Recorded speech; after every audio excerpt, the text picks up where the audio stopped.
Okay. Cable, are you ready? I'm ready. Thomas. You got your phone on here, Brian? Oh, yeah.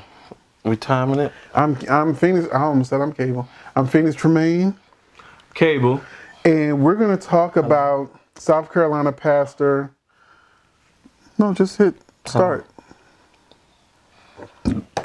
So, we're going to talk about South Carolina Pastor John Gray, who's under fire for giving his wife a $200,000 Lamborghini as an anniversary present. And I posted this on online on my social media, and people have been going off about this story, but it's polar opposites. There's some people that are like, it's his money, buy her whatever whatever you want to buy her. Other people are like, there are people who can't pay their rent. They gave you their money, their hard-earned money, and this is how you use the money. So, a South Carolina pastor has responded to the backlash he's faced after presenting his wife with a $200,000 Lamborghini as a gift for their 8-year wedding anniversary. John Gray, leader of the Relentless Church in Greenville, caught the internet's attention this week when a viral video showed him giving his wife, Aventa Gray, what he called a Lamborghini Urus, a recently unveiled SUV that starts at about $200,000 according to Fortune magazine. While many social media users applauded him for the gift, others criticized the pastor, calling him untrustworthy and implying that he paid for the car with money from gullible followers. Amid the fallout, Gray, 45, appeared on Facebook video on Thursday to defend his actions. He says it wasn't a pastor that brought the car, it was a husband that brought the car. Get that in your spirit. Gray said in the video, I'm a husband first. Don't confuse what I do with who I am. What I do is pastor God's people. Who I am as a husband and a father, I'll do anything to honor them.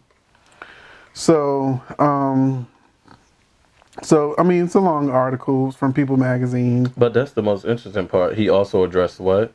Claims that he spent funds intended for church use in order to buy the pricey vehicle. The answer is no, absolutely not. And God take my life on this live feed if I did, he said. I've been patient my whole life, and from this moment, I'm 45. I'm supposed to wait until I'm 70 to live my best life. And my best life is seeing my wife happy. He explained that his business ventures made it possible for him to buy the gift. He said his resources included a second book deal in the upcoming season of his reality show on the Book of John Gray. Gray paid this man no $200,000. I'm just saying. He said other ventures. So my thing is, people have been mad at him before because he's one of the pastors that went to the White House to visit Trump, and he dumped all over them. He got his photo op and sent them on their way with nothing in return. And so, he's been under fire. Is he a Republican? I don't know, but he sends some people's gaydar off if you actually hear him talk. I'm not saying he is. I'm just saying that's what some of the things people talk about. That a lot of male pastors have is that. Have you seen him? Gay. No. Okay. No, I have seen him. I didn't say I didn't think it. Okay. Don't be politically correct. I didn't say that This is on the Uncensored channel. I didn't say that I didn't think it. What I said was, it's a stigma to male gay pastors. They always want they're gay. But majority times, they are. But do the gaydar go off when you hear him talk? I couldn't care less. Ugh. I'm saying, but yeah, it went off. It went off. I was like, oh, look at this gay pastor. But right. He got a wife that he buying Lamborghinis for. I mean, that doesn't make him. He got to shut her up and keep her happy. Yeah. Shut up.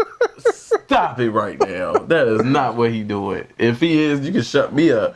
I'll take that Lamborghini. But on my social media, as I said, people are divided because some people say... But let's see where we stand. Are we going to be divided on this? So what's your take? We're probably going to be divided on it because I'm like, I don't like when people use religion as a way to, like he was like worked under John Osteen or whatever his name is. Oh, Joe Osteen. Joel Osteen, exactly. So he learned from him, and we all know what he learned. Okay, using people, using the word of... Because I'm bitter about Joel Osteen, not to cut you off. But I was so mad that he got awarded something in Houston because he opened up his church finally to the people for the hurricane relief for Hurricane Harvey. And people after lying about it being flooded and stuff, and then Tyler Perry gave him money and stuff. But then you have real life people like me who went out there but people, and I saw your videos. Didn't get nothing. Thank you nothing. But I saw you when you're giving water and all kind of stuff.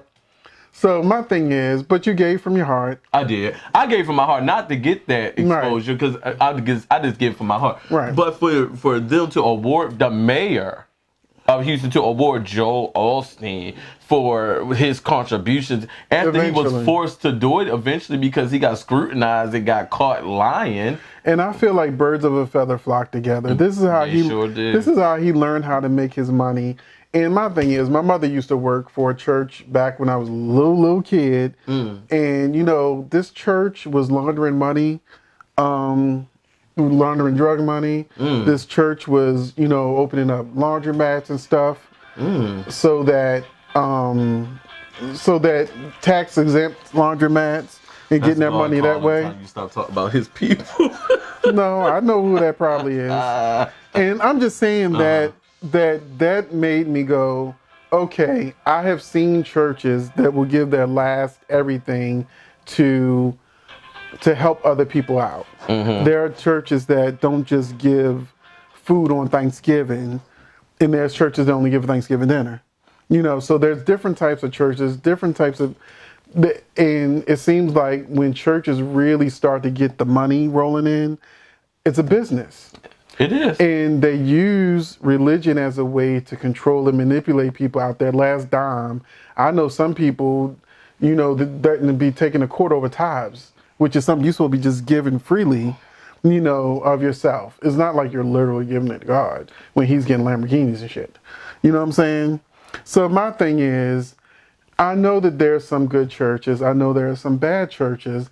But sometimes I see certain pastors, preachers, reverends, maybe even rabbis that have abused the position they were given. And I'm like, you're just the new pimp, instead of pimping out God's people. Instead of pimping them out on the corner, you bring them in and then you run the collection plate around like 5 times. You know what I'm saying? So I'm not saying church is bad. I'm saying that game recognized game. I'm gonna call it like I see it. Some people say, no, he's just blessed because he's a good pastor and he's got a good ministry and people are just giving up their heart. And I'm like, if that's your true calling, some of that money should really be funneling back into drug programs. It should be funneling back. Make sure that nobody sitting in your church should have an issue with rent, mortgage, nothing. Before you buy your wife a Lamborghini, you gotta make sure everybody in that church is good. Everybody lights on. That's your people. Everybody got their food. That's your flock. The head needs the tail. The head cannot operate without the tail. Who are you going to tell? Who are you going to talk to?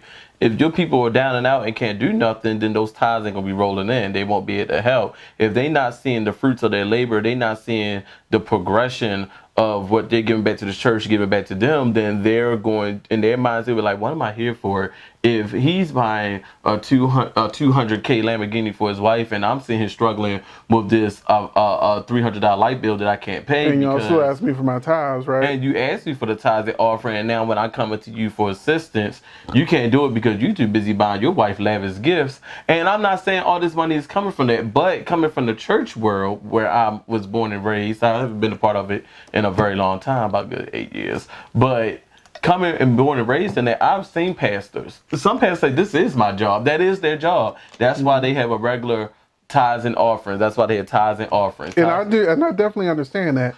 So that's why I say all churches aren't bad. Yeah. There's some churches that it's still a business, but it's well run. If the money is for the church, the money is for the church. And when I say the money is for the church, the money is for the upbringing of the church, building up on the church. And when I say the church, I'm also saying the money is also possibly for the people of that church. If they need help or assistance, because they are part of the church.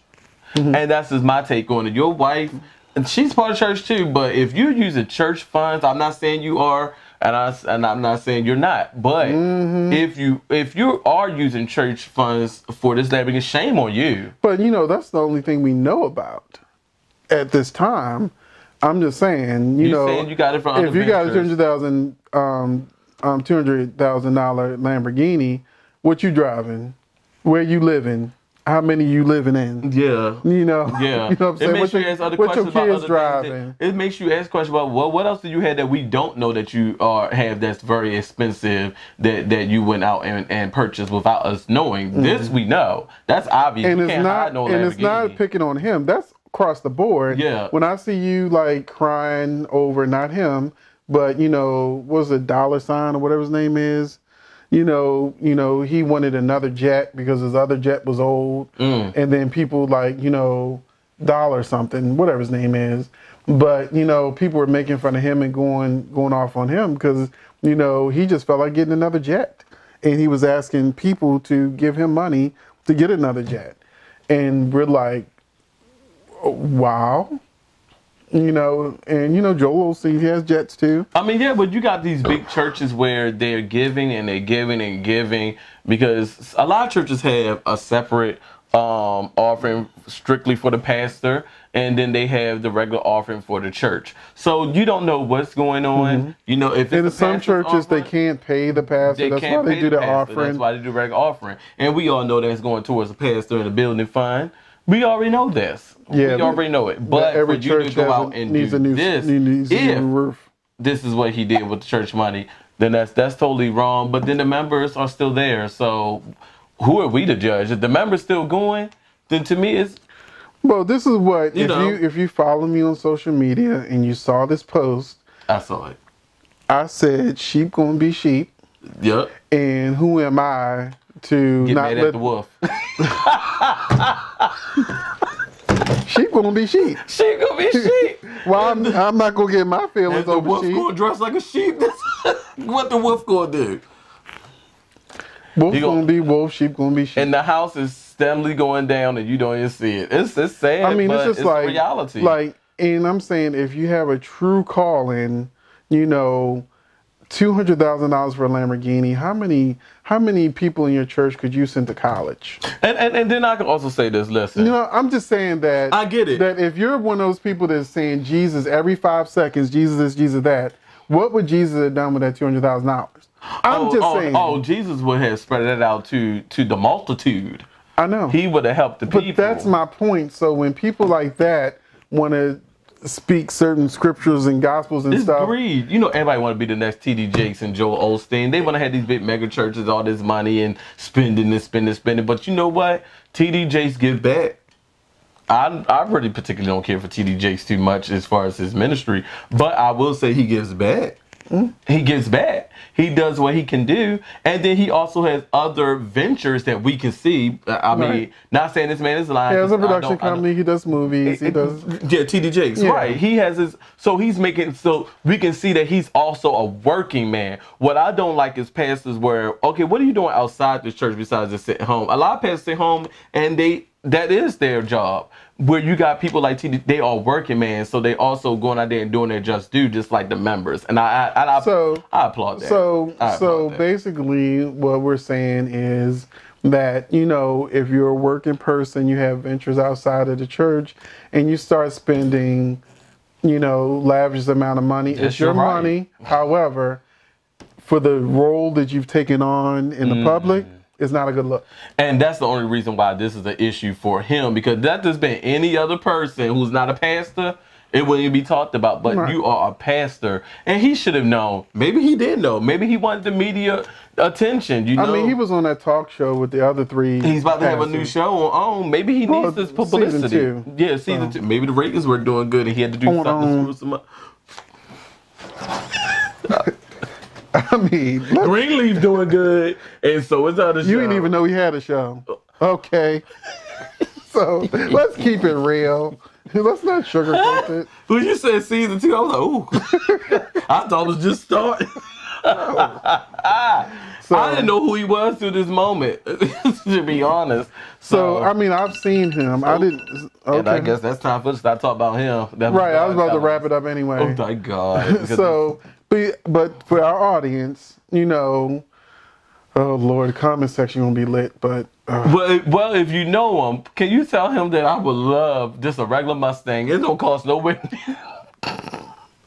I was about to say a bad joke, but I'm gonna leave it alone. Won't say it. Please say it. What was the joke? Come on, be real. Come on. This is about church. I think I made enough people mad with this video. If they you think they gonna be mad? When people don't know how to how do I want to put this? Because I don't want to offend people. But when people don't know how to really listen to what a person is saying, evaluate what a person is saying, and understand what they're hearing, sometimes people just hear what they want to hear. Exactly. And it just gives them a reason to argue or troll or whatever. You know, so that's why I say I'm not here to say church is bad, your religion is bad, all pastors is bad. I ain't saying none of that. Some people heard me say that, but that's not what I said. You know, and they're going to want to defend till the cows come home. Fine. You know, because that's what happened on my social media with people arguing back and forth. Oh, you're not a believer. I am the truest believer. I'm the truest believer. And if you want to know my response, then you just need to go on my social media. Right. And you'll see what I said that I didn't want to say on here because I knew I just ain't feel like people being mad. Then you're not keeping it real, sir. When it comes to religion, it's like politics. It's a slippery slope. It is a slippery slope. Because when a person truly believes in what they believe in, it ain't nothing you can say. And you believe in what you believe in, so you be real. Nothing you can do. Don't allow no one. But on my post, I said, I'm not going to talk in circles with you. You believe what you believe. I believe what I believe. You know, I'm not an atheist. I believe in God. You know, you're not an atheist? You know that. You saw that last time. Dramatic. Good Lord. You know. He's not an atheist. So, but I'm just saying, you know, I've been around, like I said, churches that were laundering drug money. So it ain't all peaches and cream. You know, I used to tell people that I was an atheist to see their response. You'd be amazed how people be like, oh, really? Oh my God. Like scared. Have you been? You been saved? You know how white people are scared when black people come around sometimes. That's how they be when I say I be like I'm an atheist. They be like, they look at you like you're a demon. Yeah, like the devil's about to like horns about to fall. No, it's happened to me too. Yeah. Oh like, wow. Such is life. There's so many different types of religion, and my mother owned a grocery store. So there was so many people trying to recruit us for this church, this mosque, that mosque. You know, Catholic. Come on. So I'm just saying, different people would walk into the store wanting to, oh, you own a store in the neighborhood, you know, and there's like 10 churches around, you know, it's a black neighborhood, so it's like churches everywhere. And, you know, after the time they finish with me, they run out the store. Now, why gotta be a black neighborhood? Like the white neighborhoods don't have churches everywhere. I mean, they don't, but why you gotta point out? My mother had 3 stores. I ain't gonna lie. This particular area was the only area we had a store in that wasn't mixed.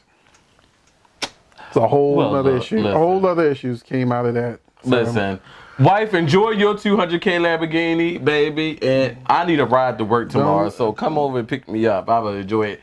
Don't hate the player, hate the game. Come on, thank you, and we can end on that note.